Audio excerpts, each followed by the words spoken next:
नमस्कार जय जगन्नाथ। वर्तमान जानिबा तुला राशि पक्षे कौन रहिबो बृहस्पति चलन। तो तुला राशि जो मानकर पूर्वर कन्या संतान थिले वर्तमान पुत्र संतान चाहते यहाँ ही आपण सुवर्ण सुजोग आपण पुत्र लाभर सुजोग आसी जाइछि।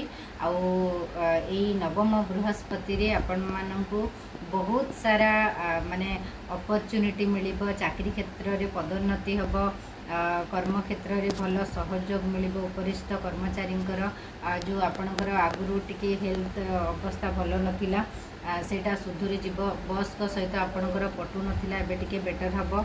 एई जो बृहस्पति चलन आपणक पई बहुत भल रहिबो।